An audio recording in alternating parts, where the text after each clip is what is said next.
His hand was already on the door handle of her rental car before she finished braking, and the flashlight came through the windshield like a physical thing, not illuminating so much as stabbing, sweeping across the dash and dropping to her lap.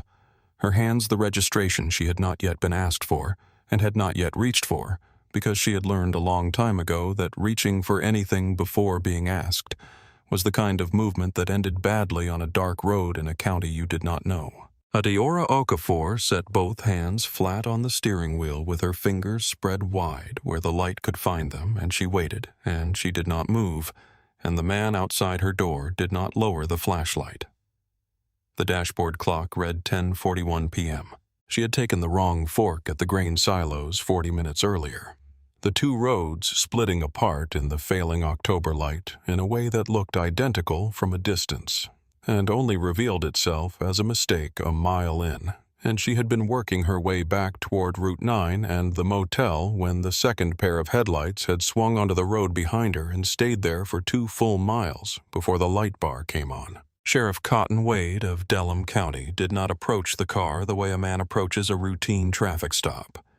He approached it the way a man approaches something he has already decided belongs to him, and before he reached her window, he did the thing she would come to know as his habit, his leitmotif, the signature of a man who had spent 19 years marking the world as his territory. He tapped the hood of her rental car with 2 fingers as he passed it.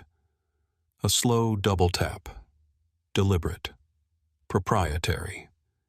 The way you lay a hand on a fence post to remind yourself it belongs to you. She filed it. He moved like a man who had never once in 19 years been interrupted in the middle of a sentence. Broad across the chest, thick in the jaw, his uniform pressed and his bearing carrying the specific weight of someone so accustomed to the silence that follows a badge that he had long since confused the silence for agreement. Behind his cruiser, a second set of headlights had pulled in, and Deputy Royce Decker climbed out and hitched his belt and approached the passenger side with the slow swagger of someone who had watched this go exactly the way the sheriff wanted enough times to believe it always would.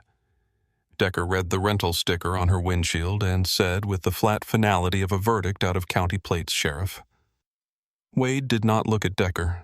He was looking at Ada. She heard him say it to his deputy the way you say something to someone standing beside you about a thing on a table in front of you, as though the thing on the table cannot hear, and she noted the particular quality of that erasure, and stored it alongside the time on the clock and the badge number she had already read off his chest.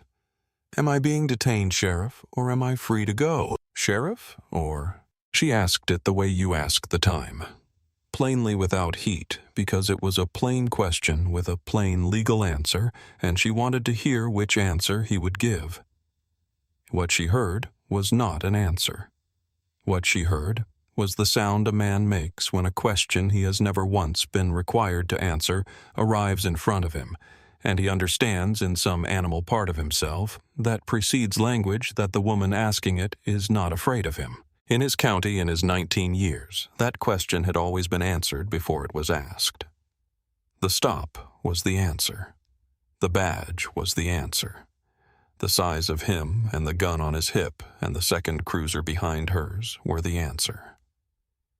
Rights were not something you brought with you to Delham County. Rights were something he extended or did not extend based on whether he felt like it, and he had stopped feeling like it a very long time ago. He had never said this out loud in quite those words, but it lived in every decision he made. Every report he wrote every morning he drove to work, knowing that 23 complaints had been filed against his department in 11 years, and every single one had come back. No merit, 0 witness interviews. Same reviewer, same result, same county, same name at the bottom of every page. He did not hear his own philosophy as a philosophy.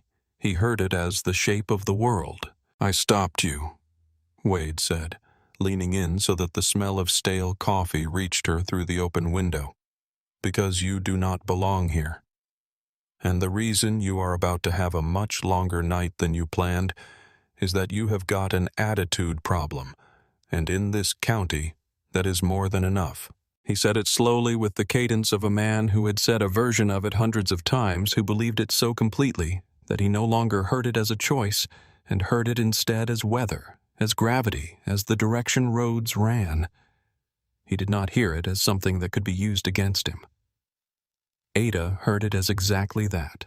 She asked if the folio on her passenger seat could be secured and logged, using those exact words, secured and logged, not just kept safe because the specific words mattered, and she needed them in the record of the night. Wade reached past her, his arm crossing her space without permission, and lifted the leather folio in one hand, waited for a moment, the way you weigh something you have already decided has no value, and set it back down on the seat without opening it. He had no idea what he had just declined to read. The hand that closed around her upper arm came without warning, fingers finding the muscle and pressing past it to the bone beneath, and he pulled before she had moved a single inch of her own accord so that she came out of the seat, half off balance, her shoulder catching the door frame, the seatbelt she had not yet unclipped snapping taut across her chest and then releasing as she cleared it and her knee found the gravel. She did not cry out. She put her free hand down, found the ground cold and sharp-edged under her palm, and she stood. And the whole time she was standing, she was memorizing the angle of the grip. The dashboard clock she had seen before the door opened the badge number on his chest, and the exact words he was already saying to his deputy in the present tense, narrating the arrest to Decker, the way actors run lines. You see that she pulled away from me. And Decker saying back, I saw it. Resisting, the two of them building the report out loud in the cold air while she was still standing in it. She had understood with her palm still stinging from the gravel that the report had been written before her tires ever touched the shoulder. She asked again for the folio to be secured and logged. Wade looked at her the way he had looked at the folio with the flat certainty of a man holding something he has already decided has no value and told Decker to get her in the car. If you have ever stood somewhere and watched a person in a uniform decide that the rules do not apply to you, stay with this story because tonight in Delham County, the rules are about to find their way back to the man who thought he wrote them. The back seat of the county cruiser smelled like industrial cleaner and old vinyl and something else underneath both of those, something that had soaked into the plastic over years of use and could not be cleaned out. And Ada sat with her wrists cuffed behind her and felt the left cuff biting one notch too tight. Not an accident, she decided, or at least not a coincidence, and watched the county move past the window in the dark. A rusted grain silo with a light on somewhere inside it. A feed store with a hand-painted sign.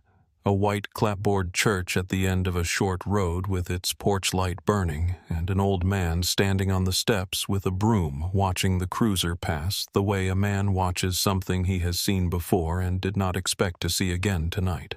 Decker was driving and checking the rear-view mirror more than the road required, and Ada filed that away too, the nervousness of a man who has followed an order and is now in the quiet afterward when orders become decisions and decisions become things you live with. She had read the file on this department before she drove down. She had read it the way she read every file, completely in order with a pen in her hand and a timestamp on every note because that was her profession and her habit, and the two had become indistinguishable over 14 years. 23 complaints filed against the Delham County Sheriff's Department in 11 years. Every single one of them marked no merit by the same internal reviewer whose name was also the name of the man who had designed the review process and selected himself to run it. 0 witness interviews logged across all 23 investigations. Not one, not a handful. 0. She had sat with that number for a long time because a 0 that runs across 23 cases over 11 years is not a mistake or an oversight or a resource problem. It is a method. It is a structure built to look like accountability from a distance while containing none of the weight. This was the department she had been sent to document. The traffic stop had not been part of the plan. The traffic stop was the county introducing itself ahead of schedule. The station was a low brick building at the end of a 2-lane road with a flag out front that needed replacing, and a parking lot patched with tar in so many places the original surface was mostly memory. And inside it smelled of fluorescent light and coffee that had been burning too long, and the specific tension of a building that runs on authority rather than law. At the dispatch desk sat Marsh Calhoun in a civilian shirt, who looked up when Decker walked Ada through the door, registered her with the flat scan of someone processing inventory, and looked back at his screen without expression. He pulled a clipboard from beneath the counter without being asked and said name. Adaora Okafor, Ada said. He wrote it down, with one extra letter in the last name, a transposition so small and so precise that it could have been a typo except that she watched his hand, and the hand did not hesitate, did not go back, did not correct anything, just moved forward with the confidence of a man writing exactly what he intends to write. One letter off. Enough to make her name fail to match every other form filed about her that night, so that if anyone went looking, the woman arrested and the woman processed would be two slightly different people with no clean record connecting them. She did not say anything about the spelling. She filed it. From his office doorway, Wade called back the charges without being asked. Disorderly conduct resisting will add to it. 3 words that meant the charges were being assembled the wrong way around, from the punishment backward to the justification, the way you build a frame around an empty space and then find something to put in it later. The holding cell had a steel bench along one wall and a drain in the center of the floor, and a working security camera mounted in the far upper corner that no one in the building appeared to be thinking about.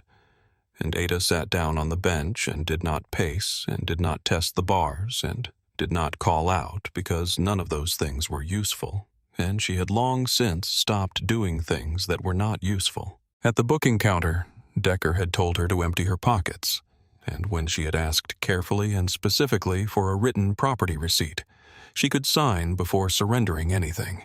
He had looked at her the way the county had been looking at her all night, which was the look of a man who has decided that a woman asking for a procedure she is legally entitled to is committing an act of aggression, and he had taken her by both shoulders and turned her toward the wall faster than the narrow space required, so that her forehead came up short of the cinder block by inches only because she had gotten a forearm up first. The cuff on her left wrist had cut a thin line that she could feel pulsing like a second heartbeat. Then, while Ada stood at the counter with her hands still cuffed behind her, Calhoun had taken the folio from the property bag, set it on the counter, and written in the inventory log, 1 leather folio contents, reviewed, no items of evidentiary value. He had not opened it. She had watched him not open it. He had written contents reviewed with the same hand and the same pen and the same absence of hesitation with which he had misspelled her name, and she had understood that this was the second falsification of the night, and that it had been committed in front of her, and that Calhoun believed this was safe because she was a woman in handcuffs in a building where every man with a key was his friend. They put her in the cell. The door rolled shut. Ada sat on the steel bench with the pulsing wrist and the aching forearm and went through the night in order. 10:41 p.m. on the dashboard clock, badge number on his chest, the grip passed muscle to bone, the seatbelt snapping and releasing, the knee on the gravel, the folio lifted with one hand and set back down without opening, Decker's narration of the arrest while she was still standing in it, Calhoun's pen moving without hesitation across the misspelled name. She arranged the pieces largest to smallest the way she arranged everything, and she set one rule for herself and held it. She would not ask for a phone call tonight. She would let every man in this building write down every lie and sign his name beneath it. First, because paper was the only thing in a building like this one that could not later claim it had misremembered. Down the hall, the vending machine hummed its single note, and a radio crackled with a dispatch code that she recognized and that most civilians would not, and the building settled into the rhythms of its own ordinary night, and Adaora Okafor sat very still in the middle of it, with her eyes open and her mind working, and the whole county laid out in front of her like a machine she had been sent here to take apart. 3 weeks before the night on the county road, Adaora Okafor had buried her father in a cemetery outside Columbus on a gray Thursday morning with a small gathering of people who had known Caldwell Okafor, the way quiet men are known, which is to say incompletely, in the pieces he allowed. His neighbors who knew him as the man who fixed their lawn mowers and their generators and their small rusted engines for less than he should have charged. The three women from his church who knew him as the man who arrived early and left late and never sat in the front. And Ada herself, who knew him as her father and therefore knew him least of all because you cannot see clearly the thing you have been standing inside your whole life. The lawyer had read the will in a conference room that smelled of old coffee and ambition, and when he came to the property section, he had slid a folder across the table and said, with the particular delicacy of a man delivering news, he does not fully understand the weight of that. There was a parcel of land in Delham County, 40 acres of scrub and pine on a road called Quarry Road that Caldwell had owned free and clear since 1971, that the property taxes had been paid every single year without exception, always in January, always by money order, always from a Columbus address, and that there was a gap in the deed from 1974 that would need to be cleared at the county recorder's office in person in Delham County, because that office had never digitized anything and gave every indication it never intended to. Ada had sat with the folder in her hands for a long moment. 40 acres. Her father had left that county at 18 years old and had never once in the years she had been alive to ask him, spoken its name in her presence. And she had understood, even as a child, that this was not an oversight, but a decision. The kind of decision a person makes once with their whole body and does not revisit. She could have hired someone to clear the deed.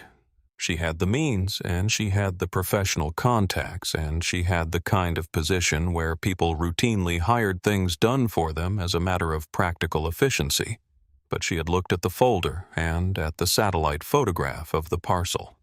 40 acres of pine trees and one dirt road running alongside, and she had thought, I want to see what he kept. She had also, if she was being precise about it, and she was always precise about it, been looking for a reason to make this particular trip for the better part of 3 months, because Delham County Sheriff's Department was already the subject of a preliminary federal review that had been sitting on her desk since August, triggered by formal complaints from 3 former service members stationed at a military installation 40 miles north, each of whom had independently described in specific detail the same pattern of targeted stops, illegal searches, and coercive financial demands from the same department over an 18-month period. She had told no one at the office the details of her personal reason for the trip. She had packed one bag and the folio that went everywhere with her and had driven south alone. The land was everything and nothing the satellite map had suggested. She had driven out the first morning in the gray October light, parked at the end of Quarry Road, where the fence line began, and walked the full perimeter that her father's deed described, and it was scrub pine and deep quiet, and the collapsed frame of a small shed, and in the far northeast corner of the property, the rusted carcass of a tractor that her father had clearly meant to fix at some point, and had not. She stood at the back fence and understood, for the first time standing on the actual ground of it, that her father had come from a place that raised its voice at people like him constantly. Not occasionally, not in crisis, but as a background condition of daily life, and that he had left at 18 to go somewhere. The voice could not reach him, and that he had kept these 40 acres, not because he intended to return, but because letting go of them was letting go of the proof that he had been there, that he had stood on something, that it was his. She walked all 4 corners. At the northeast corner, where the deed described a survey pin marking the property boundary, the pin was gone. Not weathered, not buried. Gone pulled the hole still raw at the edges, the disturbed earth around it soft in a way that said it had been worked recently within days with something long and steel and applied with intention. She had crouched down and photographed the hole with her phone, the early morning light flat and cold over the disturbed ground, and she had filed it the way she filed everything. As a piece, one of many, to be arranged later when more pieces existed, and she had thought without yet knowing why. The words her father used to say, every time a broken engine came in that looked beyond saving. He would turn it over once in his hands and set it on the bench and say, "They don't think I can fix it." Then he would fix it. The county recorder's office was one room with a counter and a fluorescent light and a smell of paper that had been stored too long, and Marsh Calhoun was behind the counter in a different shirt than the one he would wear at the dispatch desk that night. But it was the same man, the same flat professional register, the same sense of someone who runs a system from its center and feels every thread of it. Ada asked to view the deed history for the Quarry Road parcel. Calhoun told her without looking up from his screen that the file was in administrative review. He slid a printed form across the counter, citing an internal county code by number code 14B Internal Records Administration, and said that records under review were not available during the review period. She read the form. Code 14B was not a statute. It was not any law she could find in the state code she had memorized on the drive down. It was an in-house rule of the sort that small administrative offices invent when they need a way to say no that looks official from a distance, and it had no appeal path because it had no legal basis, only the appearance of one.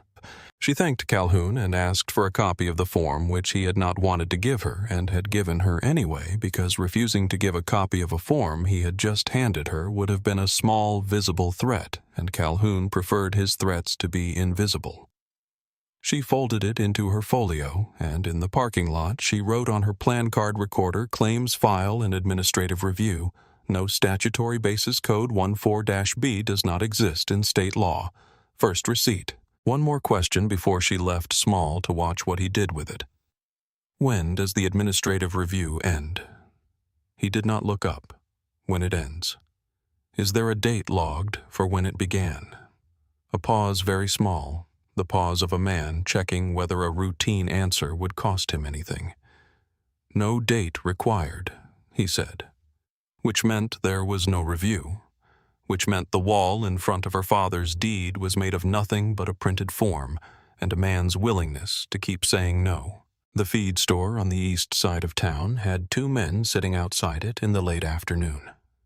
The kind of men who had positioned themselves so that they could see the main road without appearing to watch it.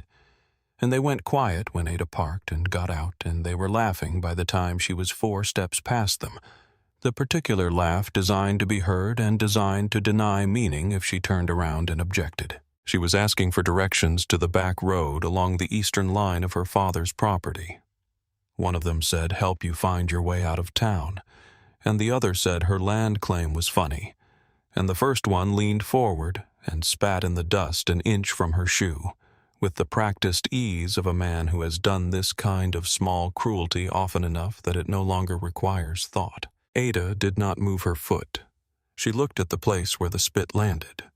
Then she raised her eyes to the man's face and held his gaze for 1 beat longer than he was comfortable with, and she watched his grin slip before he caught it and hauled it back up. And then she said, "Thank you for your time," and walked back to her car at exactly the pace she had walked up, unhurried, unchanged, and in the car she wrote, "Feed store, 2 men, verbal spat near foot. No names, timestamp 4:19 p.m. Not because she planned to do anything with it today, because keeping track was how she had survived a life of being underestimated, and she did not turn it off because she was on leave. That evening at the town's one diner, a woman appeared at her table who had not been there when Ada sat down and had not asked to sit polished in a way that the town was not. Blazer good shoes, a county commission lapel pin, and she looked at Ada the way you look at a piece of furniture someone has moved into the wrong room and expects to stay. "You are the one asking about the Okafor parcel," the woman said. It was not a question. "I am," Ada said. "Verena Voss. I chair the county commission." She did not offer her hand. "That land has been quiet for 50 years. People around here like quiet. I would hate for a visitor to stir up a title dispute nobody asked for." "I am clearing my father's deed," Ada said. "That is all." Voss repeated the words, "that is all," in the specific tone of a person storing language for later use as evidence of naivety, and her eyes moved to the folio on the table, to the plan card with its clean block capital letters, and something shifted briefly behind her expression. Not recognition. Something more like the unease that orderly strangers produce in people who run things by improvisation and instinct. She left without waiting for a response. Ada wrote on the plan card, "Voss Commission Chair, new parcel name," before I gave it. Underlined, "Once knew my name." That evening, walking 2 blocks to the small church at the end of the street, because the light was on and she had wanted for no reason, she could have defended to sit somewhere that was not the motel. She had found an old man on the porch steps with a broom, deliberate in his sweeping. The way people are deliberate when they are thinking about something else, and he stopped when he saw her and leaned on the handle. He turned her name over carefully. Okafor, not the way Calhoun had turned it, not as a problem to manage, but the way a man holds something he is glad to have in his hands. There was an Okafor had land out on Quarry Road long time back, he said. Kept to himself. Good man, far as a quiet man can be known, my father Ada said. Silas Breyer nodded slowly and said without surprise, the way people say things, they have been half expecting to say that she should be careful in this town, that there were people who ran things, and that they did not like a record they had not written, and that she struck him as a woman who wrote things down. Watch who watches you do it, he said, and went back to his sweeping. She walked back to the motel, turning that over. A record they did not write. He had put his finger on the whole county in 5 words without knowing he had done it. On the second morning, Ada typed 2 paragraphs on her small laptop and printed them at the motel's business center, clean formal, citing the state's public record statute by its actual number, chapter and section requesting that any denial of access to the Quarry Road deed file be documented with a lawful statutory basis rather than an internal code number, and that the response be provided in writing within the time frame the statute required. She walked it to the recorder's office and set it on the counter in front of Calhoun and watched him read it. His jaw tightened. The request was correct, and he knew the request was correct, and she watched him know. It watched the small, involuntary flex of muscle at the hinge of his jaw that a person makes when they are presented with something they cannot dismiss but have not yet figured out how to handle, and he told her to wait. She waited 40 minutes. When the door behind the counter finally opened, it was not Calhoun who came through it, but Sheriff Cotton Wade in full uniform, filling the door frame, the way large men fill door frames when they intend the filling to be noticed. He walked to the counter and stopped on his side of it, so that only the width of the counter separated them, and he looked at the printed request lying there. And then he looked at Ada, and she could see him deciding something. "You are the one papering my recorder's office," he said. "I filed a records request," Ada said. "That is a right, not a provocation." In this county, Wade said, walking up to the counter, rights are something I extend. They are not something you bring with you. He put one finger on her printed request where it lay on the countertop and slid it slowly off the edge and let it fall to the floor on her side of the counter. "Pick that up and go back to wherever you are staying. And do yourself a favor, do not be out after dark. The roads here are hard on people who do not belong on them." She picked up the paper without breaking his gaze. She did not say anything. In the car, she wrote 2 lines and underlined them together. Sheriff personally intervened on records request verbal threat being out after dark. Timestamp 10:51 a.m. 11 hours later, she took the wrong fork at the grain silos in the failing light, and a pair of headlights swung onto the road behind her and stayed there for 2 full miles. She sat in the cell now and put the pieces together. The pulled survey pin at the northeast corner pulled recently, the hole still raw, meaning someone had moved it or was preparing to move something.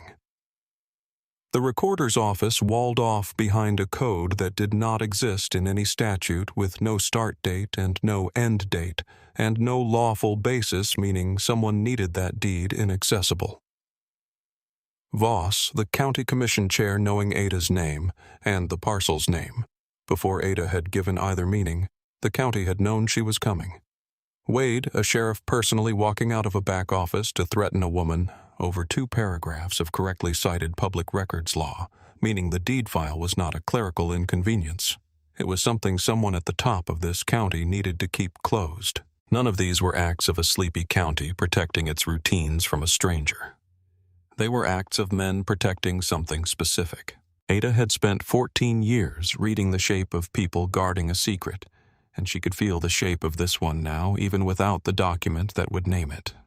the shape of a land acquisition that had been running quietly for years, moving along Quarry Road parcel by parcel, clearing the route through estates whose owners were dead or absent or too tired or too afraid to keep fighting, until the only piece left was 40 acres belonging to a quiet man who paid his taxes every January from an address 2 states away, and whose daughter, now that he was dead, had shown up with a folio and a records request, and the particular calm of someone who does not frighten easily.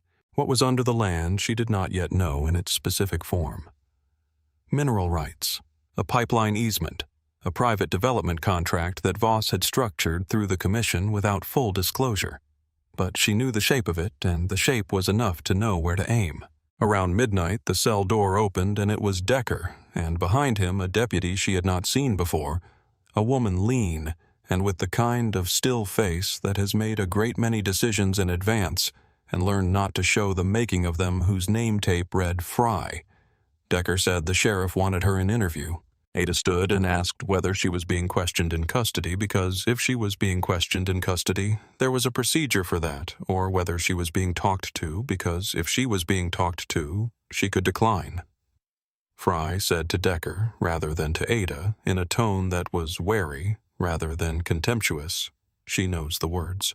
The interview room was small, with a metal table bolted to the floor and 2 chairs bolted to the floor and a recorder on the table that had not been turned on, and it smelled of stale air and something chemical from the cleaning solution on the concrete, and the fluorescent tube above the table buzzed with a frequency that sat just below conscious hearing and just above comfort, and Wade was already there with a manila folder open in front of him and the particular looseness of a man who believes the hard part is over. He gestured to the chair across from him. Ada sat. The cuffs stayed on. "Here is how this goes," Wade said with the unhurried friendliness of a man who has said this many times and found it usually works. "You sign a statement that says you were uncooperative at the stop. We knock the resisting down to disorderly. You pay a fine, you spend the night, you drive out of my county tomorrow morning, and you never come back. Clean. Easy. Everybody goes home." "I am not going to sign a statement that is not true," Ada said.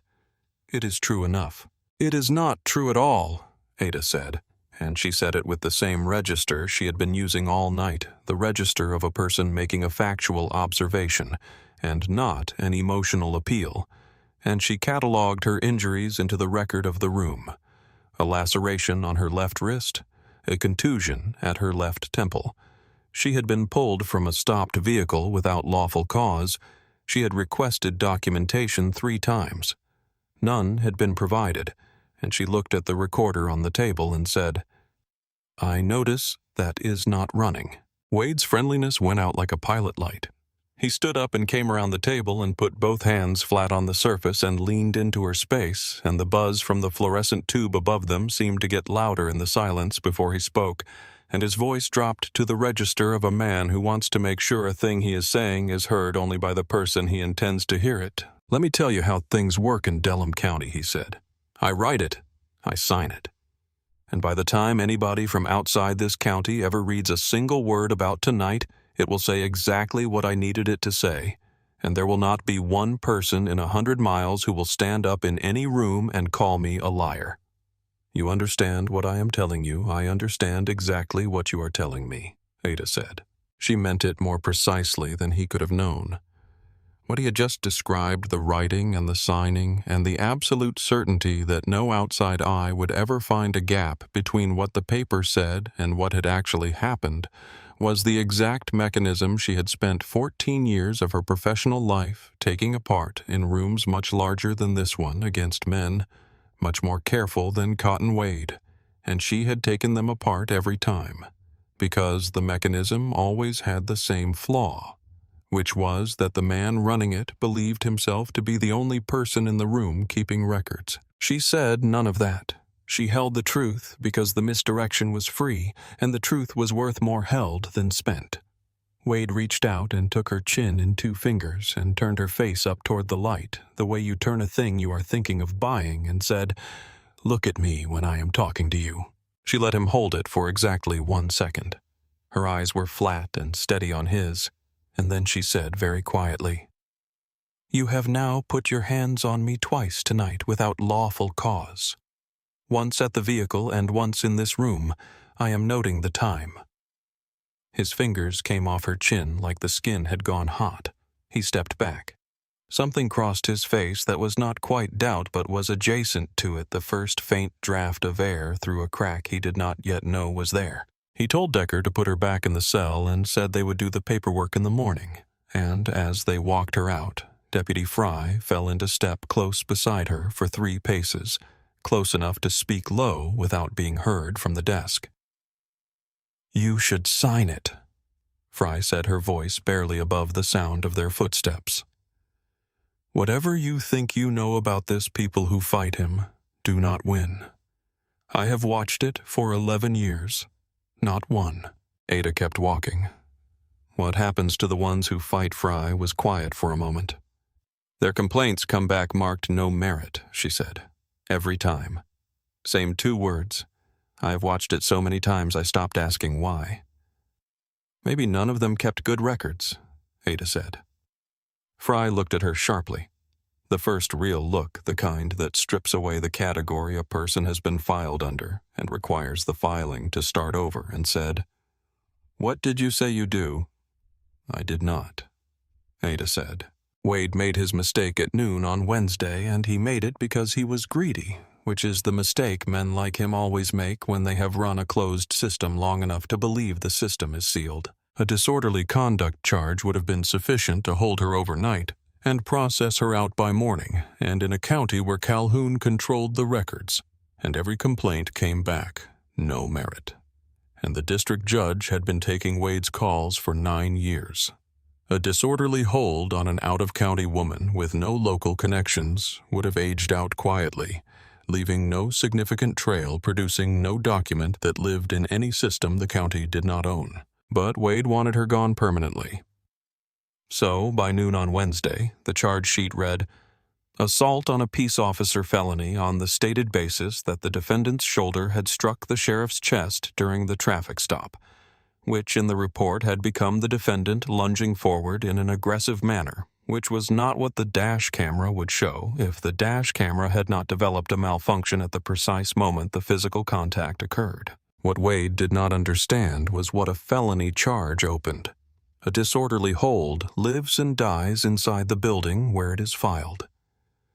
A felony assault on a peace officer pulls in a prosecutor, a magistrate, a court date, a transcript, a record that exists in a system the county does not own and cannot reach into and revise a record with a federal clerk's name on it and a docket number that belongs to a courthouse where Cotton Wade had never once played golf with a judge. He had spent 3 days building walls, and then out of pure greed he had put a door in one. Decker brought the news to the cell, almost cheerful about it, and told her she had been upgraded felony assault, and that the cameras out here were real unreliable. Half the time they just did not record. And she said, without any change in her voice, was the dash camera operational at the time of the stop? Decker said he could not tell her. Ada said, "Then you will not object to a litigation hold being placed on it. My attorney filed one this morning." The calculation moved behind Decker's eyes slowly and arrived at an answer he did not like. "Your what footage that goes missing after a preservation request has been filed is not unreliable," Ada said. "It is spoliation of evidence, and the people who investigate spoliation do not work for this county." She did not raise her voice. She set the words on the table between them the way you set down a tool you intend to use, and she let him look at it, and the looking did more than any raised voice would have. That evening, Commissioner Pauline Voss came to the station. She went back to Wade's office and shut the door, and what was said in there did not make it into any report. But Fry, passing in the hallway, heard Voss's voice come up sharp once through the door. You were supposed to scare her off, not turn her into a federal headache. There is a survey crew that got photographed by somebody. There is a reporter making calls, and now there is a felony on a woman whose name we cannot even spell right on the booking sheet. Fix it before Thursday cotton. The parcel cannot be cleared. Do you understand what is underneath that being a problem? Fix it." Fry kept walking steady pace, nothing showing on her face. But she had heard it, and she had a personal thumb drive in her jacket pocket, and she went to the empty break room and typed the overheard conversation from memory with timestamps, the way she had watched the woman in the cell do it in the air with nothing but her eyes. She underlined 3 words underneath before Thursday. Calhoun came to the cell in the late afternoon with a clipboard and a thin smile that did not reach anything above his upper lip, and he announced, with the satisfaction of a man completing a task he has been looking forward to, that he was finally getting to the property inventory. He turned the clipboard so she could see it through the bars. On it was a list, and near the bottom the entry read, 1 leather folio, contents reviewed, no items of evidentiary value. You did not review the contents, Ada said. The sheriff picked it up at the roadside and set it back down without opening it. I watched him.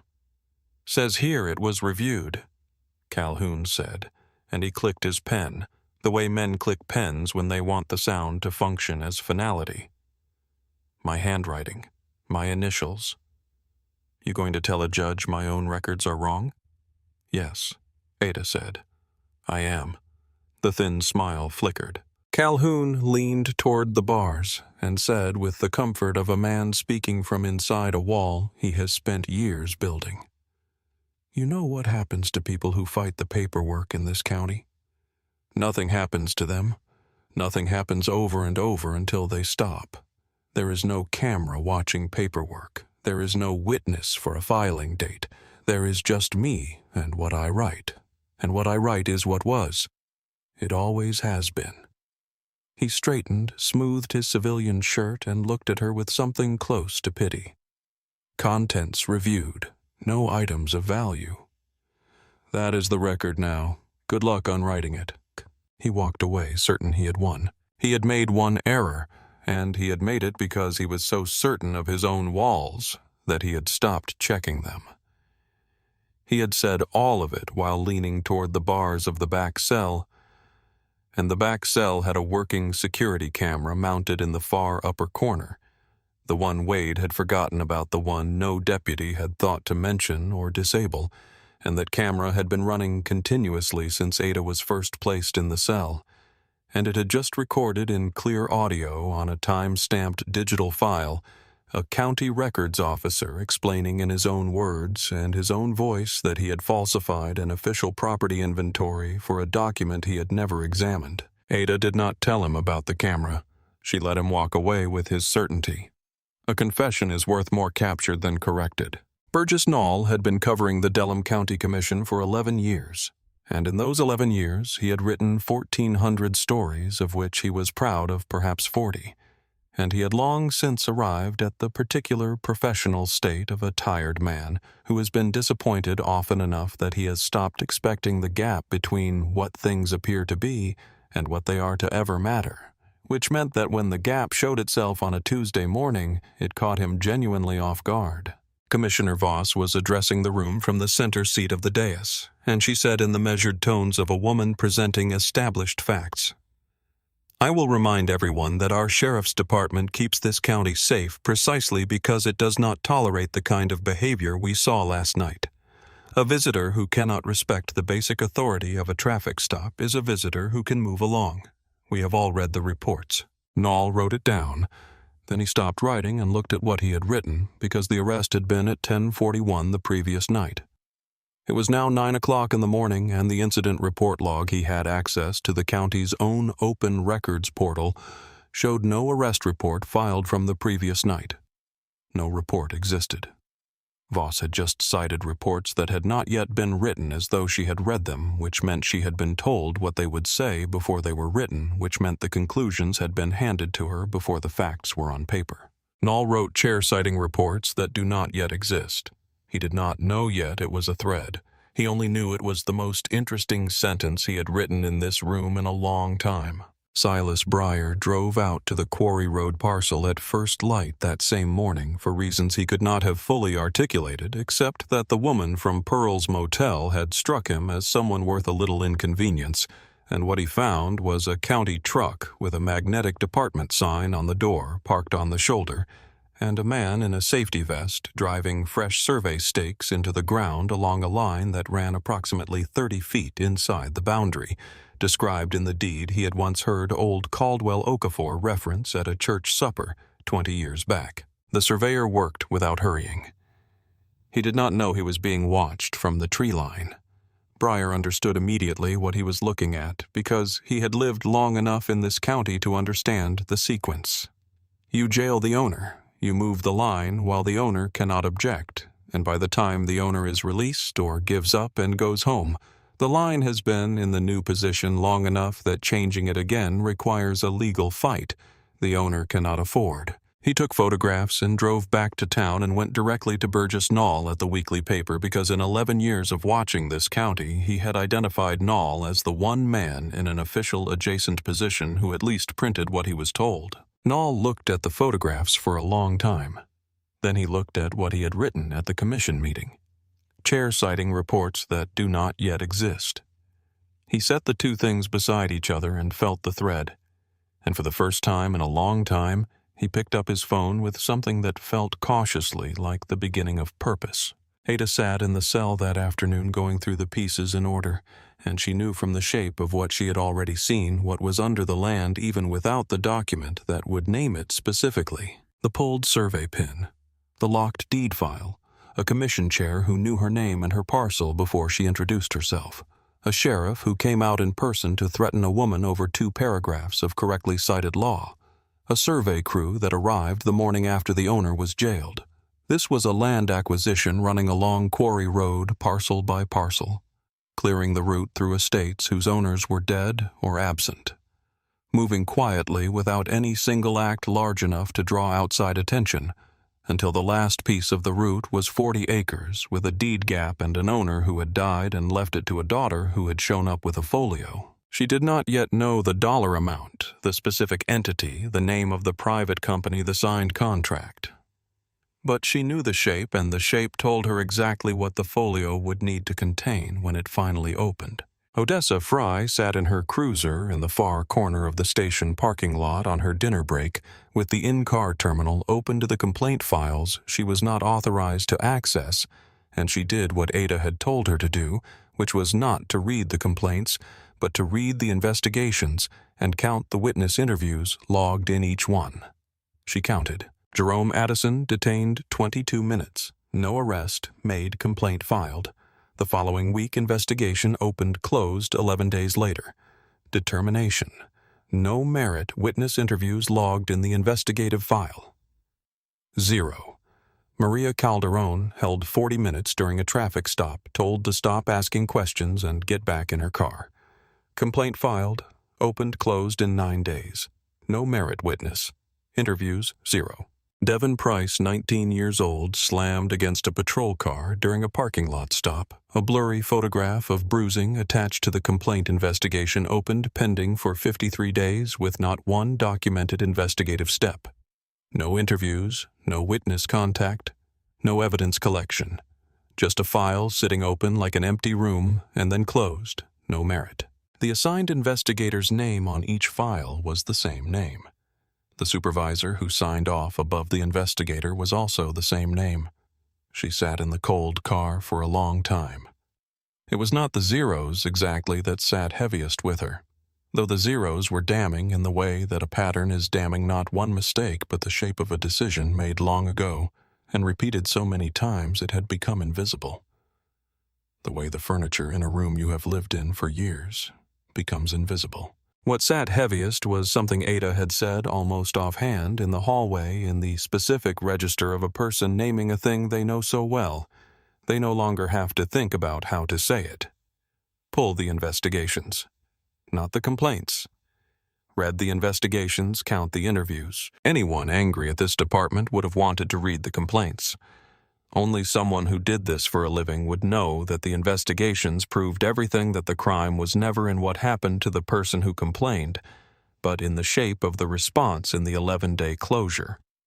The 53-day pending file with 0 steps, the same name signing off on itself, the absence of a single witness interview across 23 separate cases spanning 11 years. Ada had told her where to look with the precision of a person who had looked in exactly that place 100 times before, in 100 files from 100 counties, and Fry had followed the instructions and found exactly what Ada had known she would find. She copied the files to the personal drive in her jacket pocket, and the copying took 4 minutes, and in those 4 minutes she understood that she had stepped off the side of the boat she had been riding for 11 years and that there was no climbing back in. She drove back inside and went to the back cell and stood at the bars. She said Ada's name quietly. She said that she had read the files, the investigations, not the complaints, and she had counted. She asked one more time, and for the last time, the question that had been building in her since the misspelled name on the booking form was she standing on the right side of this. Ada sat on the bench and looked at her and said, "Pull the complaint file on this department. Every complaint marked no merit in the last 3 years do not read. The complaints read the investigations count. How many witness interviews were logged in each one? I think you already know that number, but I want you to count it yourself, so that when someone asks you later how you knew, you can say you counted." "I already did," Fry said. A pause. And then Fry asked, "Then you have made up your own mind," Ada said, "which is the only way it ever holds." The cell door rolled shut. Fry stood at the bars 1 second longer than her job required, and then she walked away, and she did not walk back to the side she had come from. At 2 o'clock in this morning, Fry unlocked the cell door and walked Ada to the booking phone and told her 2 minutes the recorder logged it automatically whether she wanted it to or not, and Ada picked up the receiver and dialed a number she did not need to look up, and on the second ring, a man answered alert despite the hour. She told him where she was and what she was booked under and the spelling they had used, and she told him to pull the rental record, the parcel filing the records request she had filed under the state statute by its real number, and to timestamp everything on his end that night tonight, before any of it could be revised. Marcus Reeves asked a question low and fast. "No," she said, "not yet. I want it clean. I want every report in this building signed and dated before anyone here knows what I am. Give me until the arraignment. If I am not out by Thursday, then you make calls.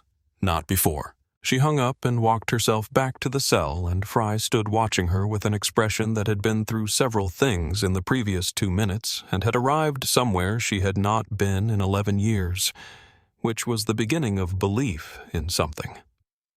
Wednesday morning came gray and cold, and within a single hour 3 things arrived in Delaware County that the county did not know how to process. The first was a certified letter to the county recorder's office signed for by Marsh Calhoun himself, from a law office 2 states away formally noticing a litigation hold on all records, all communications and all recordings pertaining to the arrest of Adeora Okafor, and the title file for the Quarry Road parcel instructing in plain language that no document was to be altered, deleted, transferred, or destroyed pending federal review. Calhoun read it twice.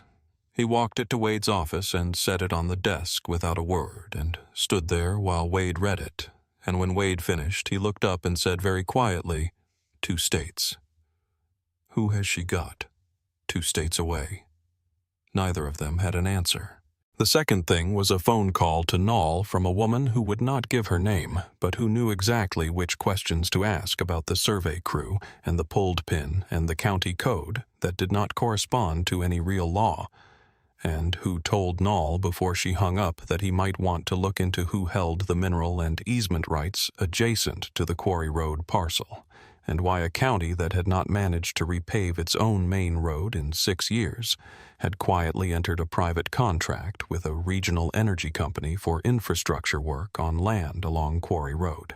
Nall wrote it down. The third thing was the arrival at Pearl's motel of 2 people in plain sedans who checked into a single room and said nothing to Pearl beyond a quiet request that she not mention them to anyone.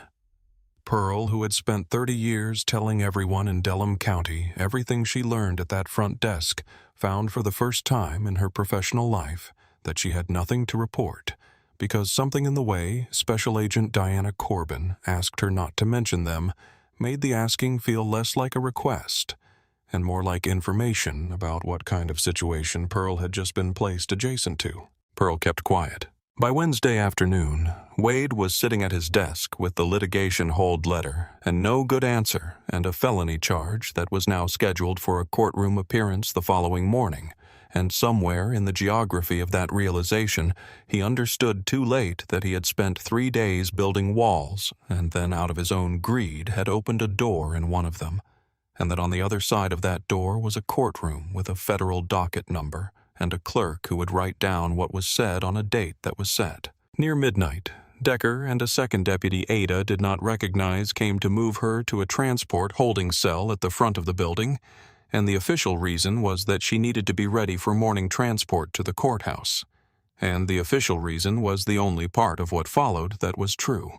They took her by both arms and they walked her faster than her stiff legs could match after 2 days on a steel bench, and twice she stumbled. And twice they did not let her catch herself, but hauled her upright by the cuffs, the steel sawing into the left wrist that had only just stopped bleeding. And at the cell door, the second deputy put a flat hand between her shoulder blades and shoved her through it. She went down onto one knee on the concrete, the impact ringing up through the bone, and she knelt there for 1 breath, 2 breaths, and then she got up. She did not say anything about a lawyer or a hold or a camera. She turned around and stood at the bars and looked at both of them with a face that had passed through anger sometime on the first night and come out the other side into something steadier and much more patient. Something that had the quality of a person who has already decided how this ends and is simply living inside the time between now and then. She said with her voice pitched low and even, and with the intention that both men would remember every word. Every minute of this is going on a record you cannot reach. You should stop adding to it. The second deputy laughed. Decker did not. Decker had been hearing something in her voice for most of the previous 24 hours, the thing that did not match the booking sheet at all, and it had been keeping him up. 20 minutes later, Wade appeared in the narrow back corridor after Decker had radioed ahead, and he planted himself in the hallway like a man who owns the hallway and wants the ownership felt. He told Ada with the contempt of a man who has been frightened and is performing its opposite. My report is signed. My deputy's report is signed. The only camera that mattered last night had a technical malfunction, so you tell me who does. A judge believed 2 officers with 19 years of combined service, or a felony defendant, who could not even keep her own name straight on the booking sheet. Ada said you spelled the name. Not me. It was the wrong thing to say to a man like Cotton Wade in a corridor with no witnesses and 2 days of fear sitting on his chest. She knew it was the wrong thing as the words left her mouth, and she said them anyway, because even a person who keeps perfect records in perfect order is still a person, and she had been pulled from a car and slammed against a wall, and had her chin held in a man's hand like something he was deciding whether to keep, and she had a wrist that pulsed with every heartbeat and a lump at the back of her skull, and there is a limit, and she had found it. Wade's hand came up and shoved her both palms hard in the chest, and she went back into the cinder block wall with the back of her skull meeting the concrete with a sound that filled the corridor, and her hands cuffed behind her, giving her nothing to break the impact. And for a moment, the hallway tilted sideways in her vision. She kept her feet. She made herself keep her feet because going down in front of him was a thing she would not give him. She set her shoulder against the wall and waited for the room to level, and when it did, she looked at Wade, and the look was not afraid. And the thing he could not tolerate, the thing he had never once tolerated across 19 years in this county, was exactly that look from exactly this woman. He drew his arm back again. "Sheriff?" Deputy Odessa Fry came around the corner at the end of the hallway, and she stood there in a way that was not aggressive and was not retreating and was simply present. Her hand not on her weapon but not far from it. 11 years of following orders sitting behind her eyes, and the 1 letter on the booking form, and the 0 witness interviews in 23 files sitting in the same place. Wade's drawn-back arm hung in the air between his rage and his understanding that there was now a witness, and this witness was his own deputy, and he did not yet know which side of the ledger she was on. "Cameras are down back here, too," Fry said, and it was not quite a question. "Real convenient, all these cameras going down." Wade lowered his arm. He looked at Fry with the calculating look of a man taking inventory of loyalties, then told her to put the prisoner in the cell and see him in his office. Fry said yes, Sheriff, and took Ada's arm with a grip that was nothing like the grips this county had been using for 2 days. She walked her to the back cell, and with her body turned between Ada and the corridor, she spoke very low, and quickly, I saw the booking form. I heard the phone call. I do not know what you are, but I have been in this building 11 years, and you handled that hallway like somebody who has been in worse hallways than that one, and you never raised your hands once. A pause. So tell me one more time, where should I be standing? Ada sat down on the bench, her hands still cuffed the back of her skull, aching in long, slow waves. She told Fry to pull the complaint files everyone marked no merit in the last 3 years, to read the investigations and count the witness interviews, and to count them herself, so that when someone asked her later how she knew, she could say she counted. Fry left. The door rolled shut. Ada sat in the dark with a fresh ache at the back of her skull to add to the wrist and the temple, and she did the thing she always did with pain, which was to file it, note it, timestamp it, add it to the line of pieces she was building, and then leave it there and go through everything else. 10:41 p.m. on the dashboard clock. The 2-finger tap on the hood of her rental car. The badge number read in the first second. The seatbelt snapping and releasing. The knee on the gravel. The folio lifted with one hand and set back down without opening. Wade's voice in the interview room. I write it. I sign it, and by the time anybody from outside this county ever reads a single word about tonight, it will say exactly what I needed it to say. Calhoun at the bars of the back cell. There is no camera for paperwork. There is just me, and what I write, and what I write is what was. The working camera in the corner of this cell running since the first night that nobody had thought to check. The interview room where she had located the second camera on entry and never mentioned it. Wade's voice on one, Calhoun's voice on the other. 2 men who had each told her in their own words, in their own confident voices, exactly what they had done and why they were certain they would never be held to it. She thought about her father. She thought about the 40 acres and the pulled survey pin and the tractor he had meant to fix. And she thought about a man who had left this county at 18 because it raised its voice at people like him, and had never stopped, and who had kept 40 acres of pine trees for 50 years without explanation.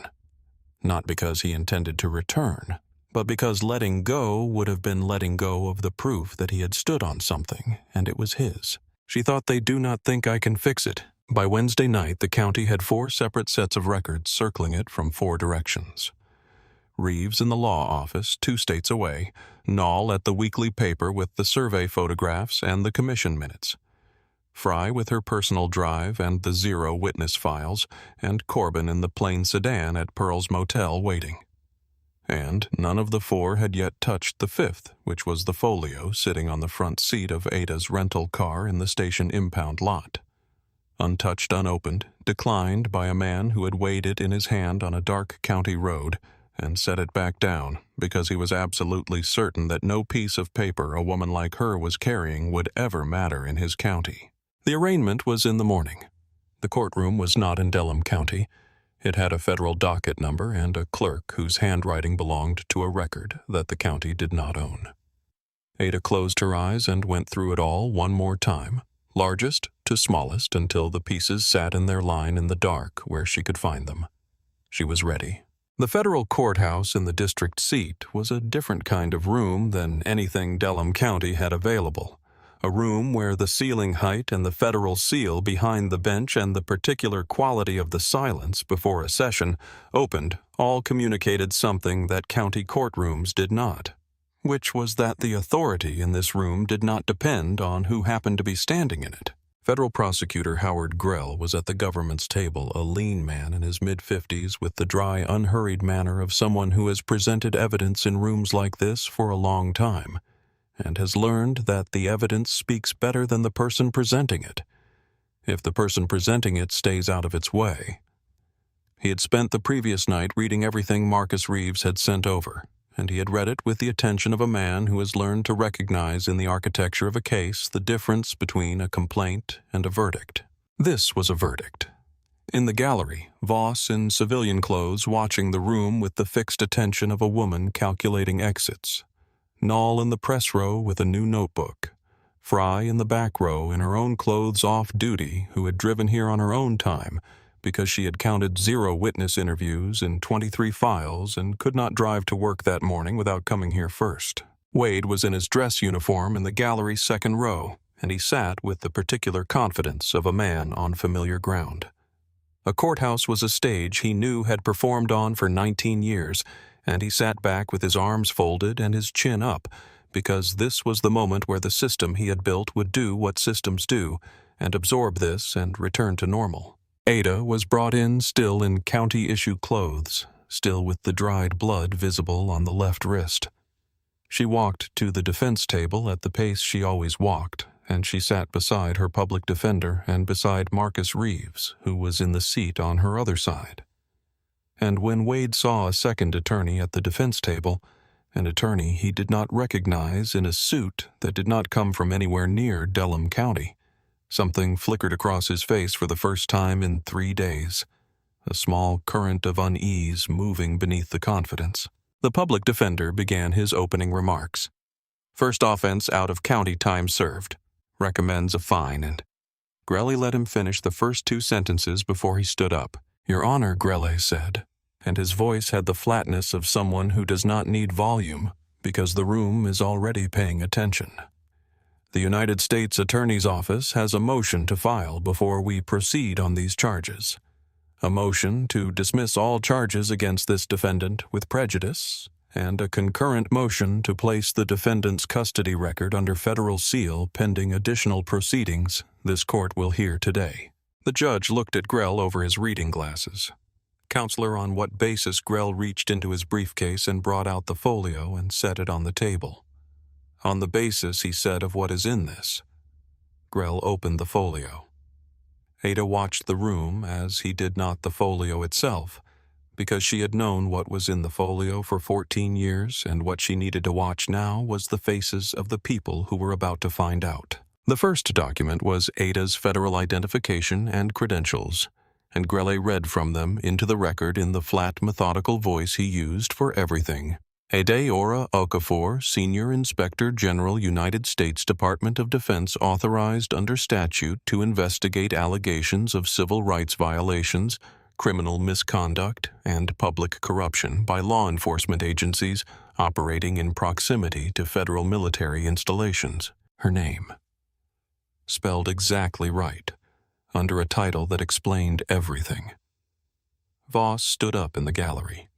She walked toward the door and found 2 federal marshals already there, and they were polite about it, and she sat back down.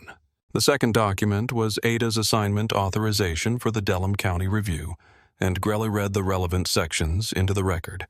A 90-day undercover review of the Delaware County Sheriff's Department, authorized in August by the DOD Inspector General's Office, triggered by formal complaints from 3 former service members who had been stationed at the military installation 40 miles north, and had each independently reported being targeted, searched without cause, and subjected to financial coercion by county law enforcement over an 18-month period. Grelle paused. He looked up from the document and addressed the room. The defendant, he said, did not come to Delaware County only to clear her late father's deed.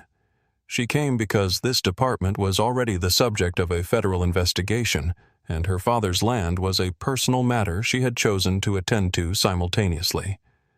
She maintained her cover throughout her detention, through the traffic stop, through booking, through the interview, through the corridor, because federal investigation protocol requires that the subjects of an investigation commit their actions to the written record before federal authority is invoked.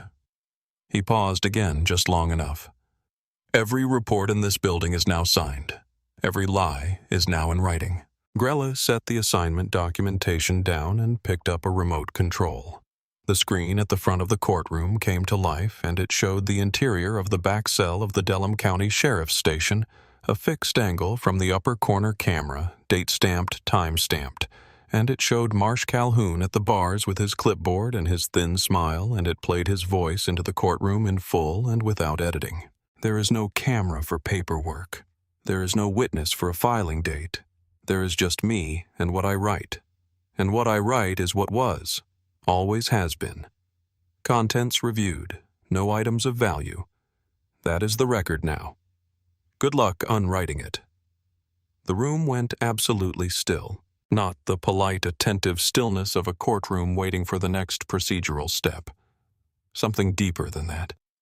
The stillness of a room in which something has just been heard that cannot be unheard, in which a man's certainty has been played back to him in a space he did not know was listening. Noll had stopped writing. His pen was on the notebook and his hand was not on the pen. Fry in the back row had not moved since the recording began. Her hands were folded in her lap with the stillness of a person who has been carrying something for 11 years and has just been given permission to put it down.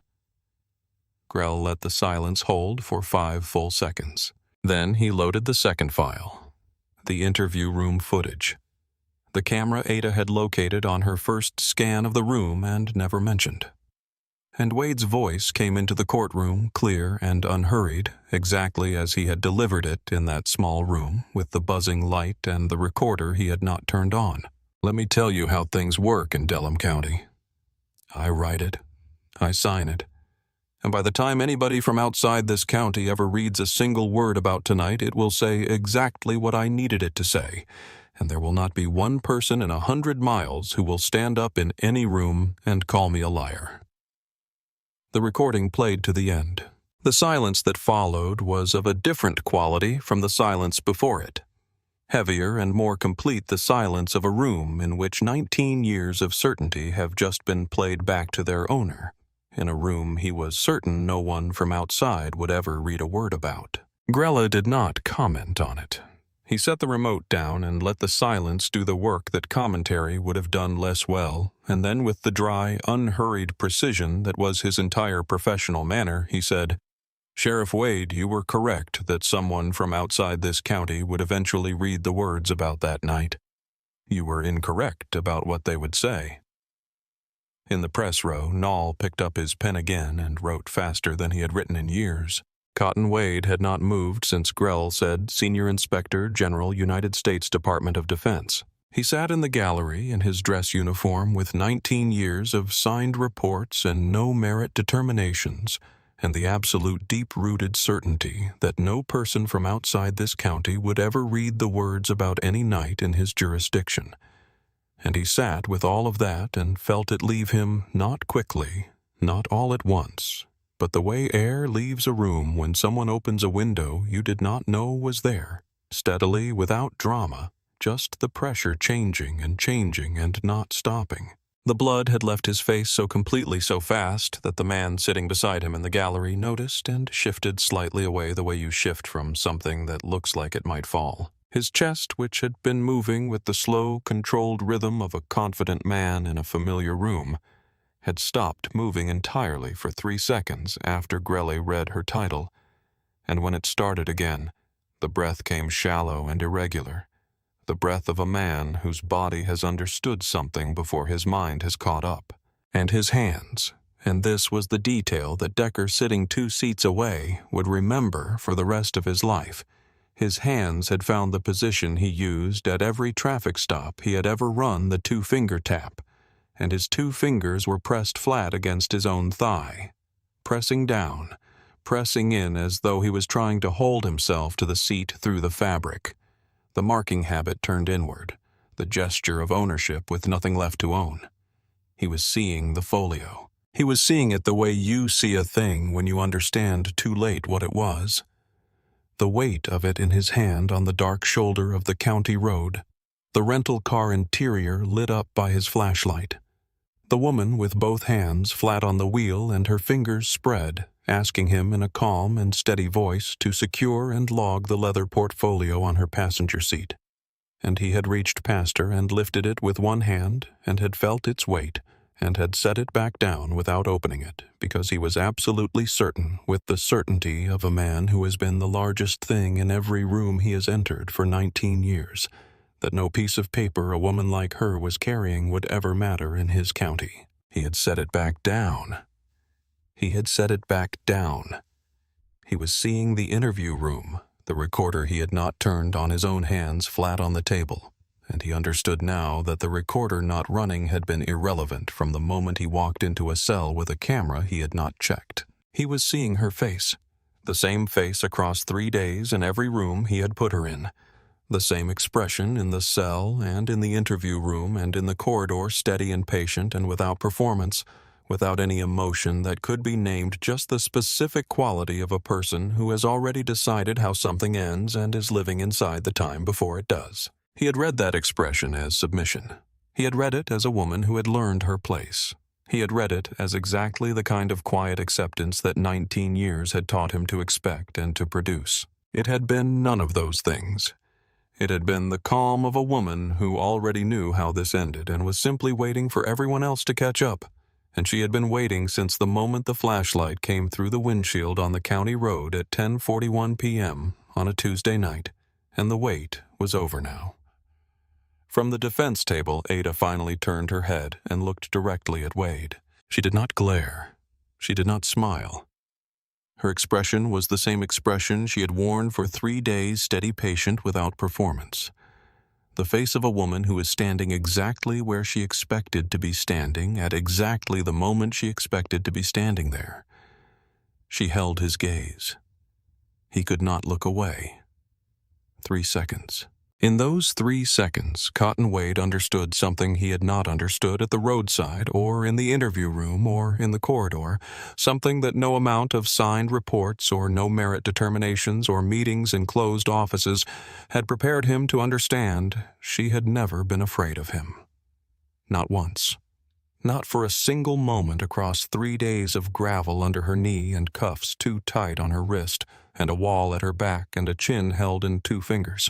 The calm he had read as submission had been the opposite of submission. It had been the longest exercise in patience he had ever watched, and he had watched it from the wrong side. The judge dismissed all charges against Ada with prejudice, and the record of her arrest was sealed under federal authority, and he ordered that her injuries be documented and photographed by the federal medical examiner present. And for the first time in 3 days, a person with authority and a pen looked at what had been done to her and wrote it down correctly. Before the marshals reached Wade in the gallery, Ada walked to him. She stood in front of him. He did not stand. The height difference did not matter. She spoke at the register she had used for 3 days, the one that did not need elevation because it already contained everything it needed. "You set that folio down without opening it," she said, "because you were certain that nothing a woman like me was carrying could matter in your county. You were right that the county was yours. You were wrong about what I was carrying." She did not wait for a response. She turned and walked back to the defense table, and the marshals moved past her to where Wade was sitting. They came to him from both sides quietly and without announcement, and Wade looked at them, and then looked at the room, and then looked at the door and understood there was no version of the next 30 seconds that ended anywhere except where it was going to end. He stood slowly. The dress uniform that had been his armor for 19 years, pressed and pinned and carrying the weight of every complaint he had buried and every no-merit determination he had signed, was now just clothing. The marshals turned him and brought his wrists together behind his back, and the handcuffs went on with a sound that the whole gallery heard, a sharp, precise double click that carried in the high-ceilinged room the way a gavel carries. He was walked out through the main door of the courtroom in his dress uniform in the full sight of the gallery, past Null with his pen, past Fry with her folded hands, past the press row and the clerk's bench and the federal seal on the wall, the whole length of the room, and the only sound was his boots on the floor and the door opening at the far end, and the door closing behind him, and then the silence he left behind, which was the loudest thing in the room. The charges were specific, and they are worth stating exactly because the specificity is the point. Because the specificity is what justice looks like when it arrives in a room with a seal on the wall and a clerk who writes down what is said. Cotton Wade, convicted on all federal counts after a 6-day trial, in which Decker's testimony occupied the better part of 2 days and left no gap in the record and no thread left to pull on. 11 years in federal prison, mandatory minimum, no possibility of parole under the applicable federal sentencing guidelines, full pension forfeited $340,000 in pension funds, redirected to the Civil Rights Victims' Compensation Fund on behalf of the 23 complainants whose cases had been closed without a single witness interview. Marsh Calhoun's 7 years federal forfeiture of all property acquired during his 20-year tenure as county recorder, including a lakefront property in the northern part of the state, purchased in the same calendar year the first no-merit complaint was filed, which Grell noted in his sentencing remarks without elaboration, because the coincidence was eloquent on its own. Pauline Voss. 9 years federal personal financial liability for the full value of the fraudulent easement contracts, $2,300,000, resulting in personal bankruptcy. All county commission positions vacated permanently. The contract with Meridian Pipeline Group voided by federal court order. The company required to pay full restitution to the 4 families whose parcels had been acquired through fraudulent pressure, totaling $4,100,000 distributed to the estates. Decker. 3 years probation. Full cooperation agreement. Honored testimony. Credited by the court. No prison time, his service weapon surrendered. And he stood in the hall afterward with his attorney, and with the look of a man who has been standing in one place for a long time, and has only just noticed where he was standing. The Delaware County Sheriff's Department was placed under a federal consent decree the week following sentencing with an independent federal monitor appointed for a minimum of 5 years mandatory body camera retention protocols that no individual deputy could disable, and a requirement that every complaint investigation log a minimum of 3 documented witness interviews before closure. The 3 former service members whose complaints had started the federal review each received formal written apologies from the U.S. Attorney's Office and financial settlements from the county's liability insurer. The deed for the Quarry Road parcel, 40 acres. Delaware County. Caldwell, Okafor Estate. Transfer to Adeora Okafor was cleared at a federal recorder's office in the 3rd week of November, processed by a federal appointee stamped and signed and witnessed, and entered into the state registry in the correct name with the correct spelling. Fry accepted the position Corbin offered her a field investigator slot with the DOD Inspector General's office, and she did not accept it because Ada had asked. Ada had not asked, had made no suggestion, but because she had counted 0 witness interviews in 23 files and had decided that she wanted to spend the rest of her working life making sure someone always counted. Burgess Knoll's story ran first in the Delaware County Weekly and was picked up by the wire service and ran in 64 papers in 12 states, and it was the most read piece the Weekly had published in its 40-year history, and Knoll did not win anything for it, and he did not especially want to. What he had was the memory of 2 weeks during which he had not been tired at all, and that was worth more to him than an award on a shelf. Cotton Wade sits in a federal correctional facility now, and the detail that stays with you is not the prison number or the 11 years or the forfeited pension. It is the tan line on his right wrist where he wore his watch for 19 years. The watch he checked before telling people their time was up because the watch is gone now, along with the belt and the badge and the 2-finger tap on anything that was not his. And what remains is a man in a facility-issued uniform sitting in the kind of room he spent 19 years building for other people, finding out what it feels like from the inside. Marsh Calhoun's lakefront property sold at federal auction in the spring, and the new owners repainted it a color he would not have chosen, and the 20 years of records he had built. The in-house codes that were not laws, the no-merit determinations that were not investigations, the property inventories for folios that were never opened are in a federal archive now, where a team of investigators is still working through them, still finding what was buried, still writing down what was. Pauline Voss's name was removed from the county commission plaque in the municipal hallway, and the plaque itself was taken down, and the wall behind it is clean and unmarked, now a rectangle of fresh paint that does not yet match the rest of the wall, the way a record looks in the period after someone has finally corrected it. 3 of the 4 families whose parcels were taken through fraudulent means have returned to their land. 1 family whose property had been in dispute for 9 years planted a garden there the first spring after restitution. That does not fix 9 years. But it is something which is what most things are when the damage runs deep enough. Not a restoration, a continuation, a refusal to let the loss be the last word. Fry's first case as a DOD field investigator took her to a county 4 states away, a different department, a different stack of complaints, all marked no merit. She opened the investigative records and counted the witness interviews, and when the number came back 0, she recognized it, the way you recognize a place you have been before, even when you are seeing it somewhere new. And she picked up the phone and started the same way Ada had started it, quietly, with the paperwork already in order, and with the patience of a person who does not need urgency, because the outcome when the work is done right is not in doubt. Ada Okafor drives back to the 40 acres on a Saturday morning in October, 1 year after the night on the county road. She walks the full perimeter in the fallen light, all 4 corners, and at the northeast corner she crouches down and puts her hand on the new survey pin, solid and cold and correctly placed, and she stands up and looks out across the 40 acres of scrub pine and collapsed shed and rusted tractor that her father kept for 50 years without explaining. The tractor is still rusted. She left it where he left it.